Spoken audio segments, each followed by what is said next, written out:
2018ರಲ್ಲಿಯೇ ಬಿಜೆಪಿಯನ್ನ ಸೇರೋದಕ್ಕೆ ಮುಂದಾಗಿದ್ದಂತಹ ರಾಮಲಿಂಗಾರೆಡ್ಡಿ ಆಗ ಖುದ್ದು ಮನೆಗೆ ತೆರಳಿ ಸಮಾಧಾನವನ್ನ ಮಾಡಿದ್ದಾರೆ ಸಿದ್ದರಾಮಯ್ಯ.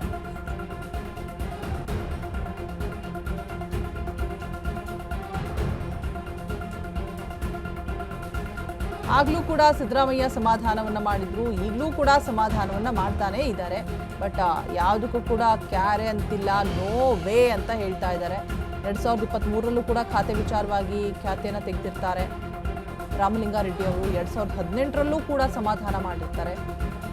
ಈಗಲೂ ಕೂಡ ಆ ಖಾತೆ ಸಿಕ್ಕಿಲ್ಲ ಅಂದಾಗ ಹೌದು, ಆ ತಾಳ್ಮೆಯ ಕಟ್ಟೆ ಒಡೆಯುತ್ತೆ ನಿಜ. ಹಿರಿಯರಾಗಿದ್ದರಿಂದ ಸ್ವಲ್ಪ ತಾಳ್ಮೆ ಸಮಾಧಾನವನ್ನು ತೆಗೆದುಕೊಂಡ್ರೆ ಪಕ್ಷಕ್ಕೆ ಒಳಿತಾಗತ್ತೇನೋ. ಬೆಂಗಳೂರು ನನಗೇ ಬೇಕು ಅಂತ ಹೇಳಿಬಿಟ್ಟು ಡಿ.ಕೆ. ಶಿವಕುಮಾರ್ ಆವಾಗಿರೋ ಮನವೊಲಿಕೆ ಮಾಡಿಬಿಟ್ಟಿರ್ತಾರೆ. ಸಿದ್ದು ಆಡಳಿತದಲ್ಲಿ ಈ ಖಾತೆ ನನಗಿರಲಿ, ನೆಕ್ಸ್ಟು ನೋಡೋಣ ಅಂತ ಹೇಳ್ಬಿಟ್ಟು ಸಮಾಧಾನ ಮಾಡಿರ್ತಾರೆ. ನಾನು ಅಧಿಕಾರಕ್ಕೆ ಬಂದಾಗ ಬೆಂಗಳೂರು ನಗರ ಅಭಿವೃದ್ಧಿನ ನಿನಗೆ ಕೊಡ್ತೀನಿ ಅಂತ ಹೇಳ್ಬಿಟ್ಟು ಮಾತನ್ನು ಕೂಡ ಕೊಟ್ಟಿರ್ತಾರೆ. ಸೊ ಹೀಗಂತ ರಾಮಲಿಂಗಾರೆಡ್ಡಿಗೆ ಭರವಸೆಯನ್ನು ನೀಡಿರ್ತಾರೆ ಡಿ.ಕೆ. ಶಿವಕುಮಾರ್ ಅಂತ ಹೇಳ್ಬಿಟ್ಟು ರಾಮಲಿಂಗಾರೆಡ್ಡಿ ಹೇಳ್ತಾ ಇದ್ದಾರೆ. ಸೊ ಹಾಗಾದ್ರೆ ರೆಡ್ಡಿಗೆ ಕೊಟ್ಟಂತಹ ಮಾತನ್ನ ಎಲ್ಲೋ ಒಂದ್ ಕಡೆ ಡಿ.ಕೆ. ಶಿವಕುಮಾರ್ ತಪ್ಪುದ್ರಾ ಅನ್ನುವಂತಹ ಪ್ರಶ್ನೆಗಳು ಕೂಡ ಎದುರಾಗ್ತಾರೆ. ಸೊ ಹಾಗಾಗಿ ಇಲ್ಲಿ ರಾಮಲಿಂಗಾರೆಡ್ಡಿ ಅವರು ಬೇಸರವನ್ನ ಹೊರಹಾಕ್ತಾ ಇರುವಂಥದ್ದು.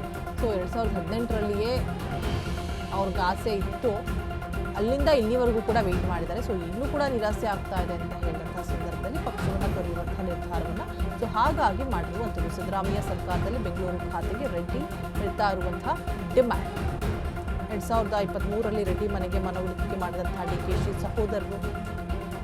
2023ರಲ್ಲಿ ಡಿ.ಕೆ.ಶಿ ಹಾಗೆ ರಾಮಲಿಂಗಾರೆಡ್ಡಿ ಮಧ್ಯೆ ಒಪ್ಪಂದ ಕೂಡ ಆಗಿರುತ್ತೆ. ಸೊ ಈ ಹಿಂದೆ ಬೆಂಗಳೂರು ನಗರಾಭಿವೃದ್ಧಿ ಖಾತೆಗೆ ಕೇಳಿದಂತಹ ರೆಡ್ಡಿ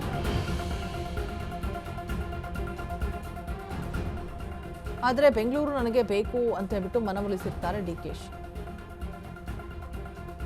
ಸಿದ್ದು ಆಡಳಿತದಲ್ಲಿ ಈ ಖಾತೆ ನನಗೆ ಇರಲಿ ಅಂತ ಹೇಳಿರ್ತಾರೆ ಡಿ.ಕೆ. ಶಿವಕುಮಾರ್. ಸೊ ಆಗ ಮನವೊಲಿಸಿ ರಾಮಲಿಂಗಾರೆಡ್ಡಿ ಅವ್ರದ್ದು ಖಾತೆಯನ್ನು ಹೇಗೋ ತೆಗೆದುಕೊಂಡಿರ್ತಾರೆ. ಬಟ್ ಈಗ ಪಾಪ ಕೇಳ್ತಾ ಇದ್ದಾರೆ. ಈಗಲೂ ಕೂಡ ಕೃಷ್ಣ ಬೈರೇಗೌಡರು ಬಿಟ್ಕೊಡ್ತಾ ಇಲ್ಲ.